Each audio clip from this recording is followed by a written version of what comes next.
Ich reise eigentlich aus einem Grund alleine, für so viel Zeit wie möglich für das Fotografieren zu investieren. Seit ich vor ein paar Jahren das erste Mal auf London bin, träume ich davon, ein richtig cooles Bild von der Tower Bridge zu machen.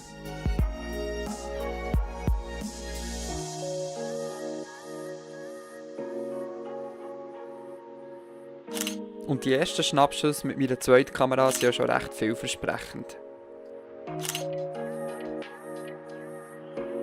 Darum wollte ich auch die blaue Stunde nutzen, um ein Bild von der Tower Bridge zu machen, das ich schon lange im Kopf hatte.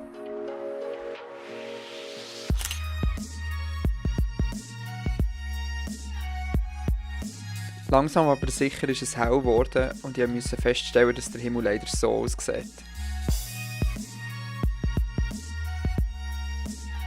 Ich habe mich von dem aber nicht beirren und habe trotzdem mal meine Kamera aufgebaut und meine Komposition gesucht.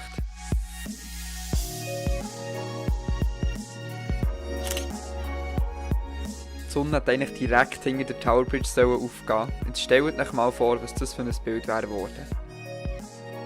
Ich bin dann da noch ein bisschen geblieben und habe gewartet und gehofft, dass die Woche irgendwie noch etwas Cooles ergeben im Bild, aber es hat wirklich alles nichts gebracht. 10 Minuten nachdem die Sonne aufgehen hat ich sogar die Hoffnung aufgegeben und ich habe geschaut, ob ich irgendwo noch etwas Cooles finde für das Foto.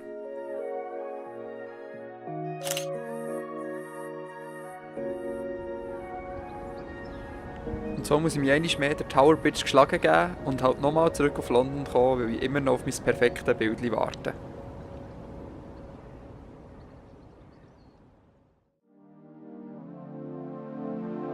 Durch den Tag habe ich eigentlich gar nicht so viel gemacht, hauptsächlich das.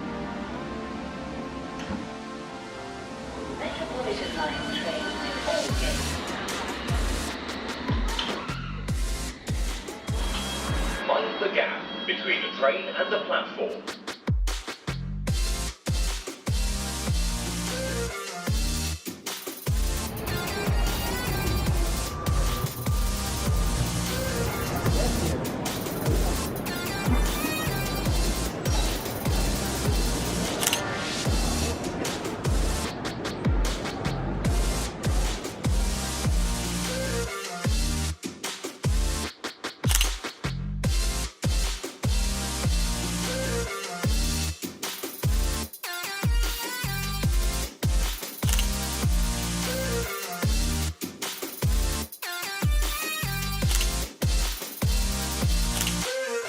Wie ihr seht, war der Sonnenuntergang ähnlich spektakulär wie der Sonnenaufgang. Darum bin ich am Bahnhof und bin weitergezogen. Woher seht ihr in der nächsten Folge Danis Abenteuer.